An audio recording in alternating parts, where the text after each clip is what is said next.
The most potent, often overlooked tool for making someone reveal their deepest secrets isn't aggressive questioning or clever traps, but the strategic, uncomfortable deployment of silence. It's a technique that forces the other person to fill the void, often with the very truths they intended to keep hidden.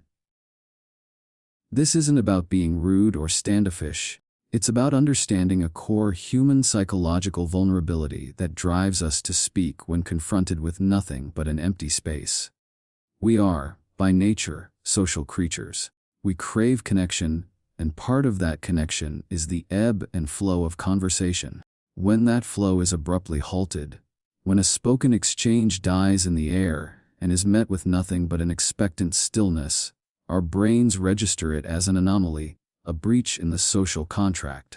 And our innate drive is to repair it, to fill that awkward chasm, often with whatever is closest to the surface, which, in a high-stakes conversation, is frequently the very information we're trying to withhold.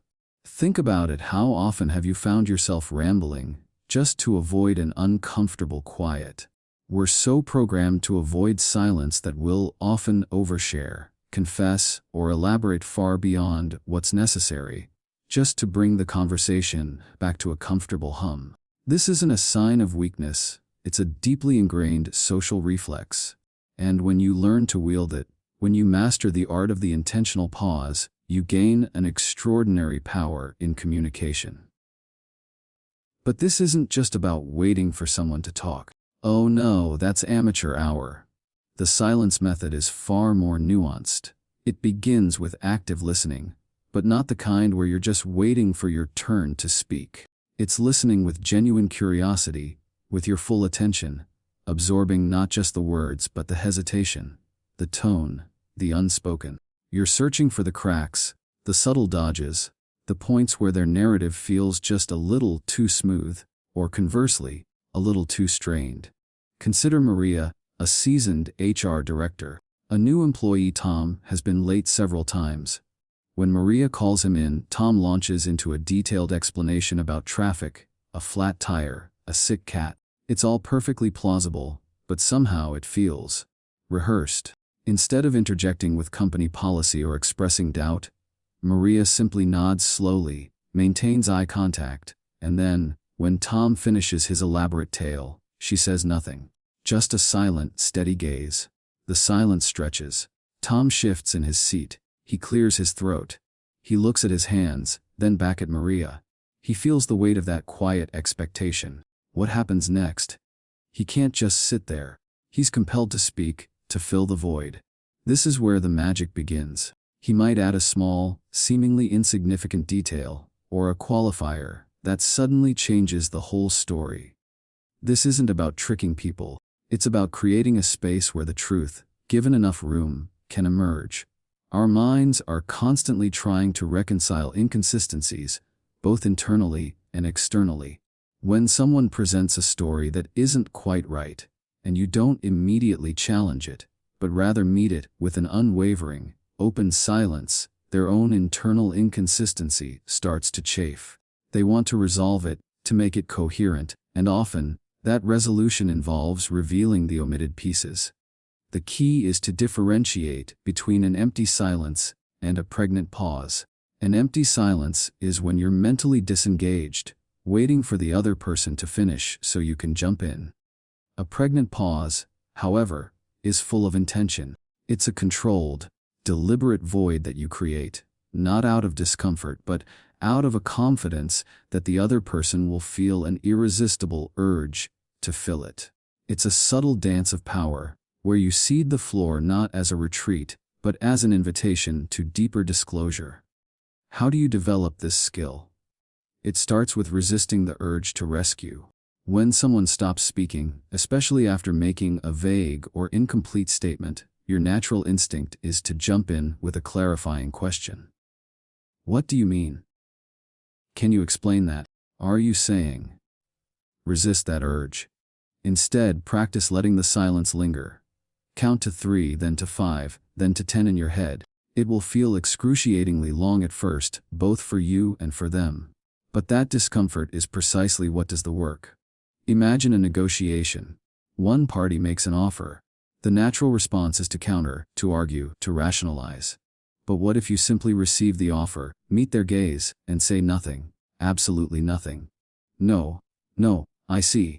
Just silence. The other person, facing that void, might immediately start to sweeten their own deal, or reveal their fallback position, simply to break the tension. They'll interpret your silence as a sign of dissatisfaction, a subtle pressure for them to concede more. But what if they don't speak? What if they meet your silence with their own? This is where the subtle art of mirroring comes in. If they've just said something significant, or something you suspect is incomplete, you can nod slowly, perhaps say, "I understand," or "Go on," but then immediately return to silence. This isn't prompting, it's acknowledging their last statement, and then creating another silent vacuum, inviting them to continue unpacking their thoughts without specific direction. You're essentially saying, "I'm listening, and I know there's more." This method thrives on the fact that humans are hardwired to seek closure. An incomplete thought, an unresolved statement, a secret held tight. These all create a kind of mental friction. Silence acts as a catalyst, amplifying that friction, making the need for closure more urgent. It's like gently turning up the heat under a lid. Eventually, something has to give. And when it does, it's often a torrent of information they've been holding back. Think of it like a puzzle. Someone gives you most of the pieces, but conspicuously leaves out a few critical ones. If you immediately point out the missing pieces, they might get defensive. But if you just sit there, looking at the incomplete puzzle, letting the gaps speak for themselves, they might feel an overwhelming urge to hand over the rest, not because you asked, but because the incompleteness itself becomes unbearable. So, how do you know when you've found a potential secret? Look for the tells: the quick glance away, the sudden change in posture, the clearing of the throat that seems too loud, the nervous laugh that doesn't quite fit the context. These are micro signals that indicate internal conflict, that they're wrestling with something. That's your cue to deploy the strategic silence, to give that internal conflict the space it needs to manifest outwardly. Now, a critical ethical question. When does using silence to reveal secrets cross the line from skillful communication into manipulation? It's a fine line, and it requires self-awareness. If your intention is purely to gain an unfair advantage, to exploit someone's vulnerability for personal gain at their expense, then it veers into manipulation. But if your intention is to understand better, to help someone articulate a difficult truth, to foster deeper connection, or even to resolve a conflict that requires full transparency, then it's a powerful tool for clarity and progress.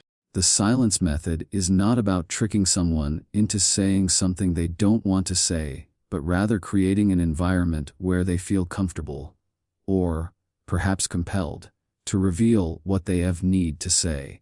It's about providing the space for honesty to breathe, even if that honesty is uncomfortable at first. It's about recognizing that sometimes the most profound answers are found not in the questions we ask, but in the questions we don't ask. Mastering this takes practice. Start small. In your next conversation, when someone pauses, don't jump in. Just let it sit. Feel the tension. Resist the urge. Notice what happens. You'll be surprised how often people fill that void, not with pleasantries, but with something far more significant, something they might not have otherwise shared. This isn't a parlor trick. It's a deep dive into human psychology, a way to uncover the unspoken narratives that shape our interactions. Because ultimately, people yearn to be understood. They want their stories heard, even the difficult ones.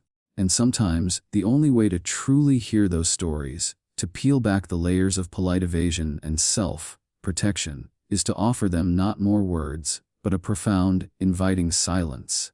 It's in those quiet moments, in the shared space of unspoken anticipation, that the truth, like a shy creature, often chooses to emerge, blinking into the light.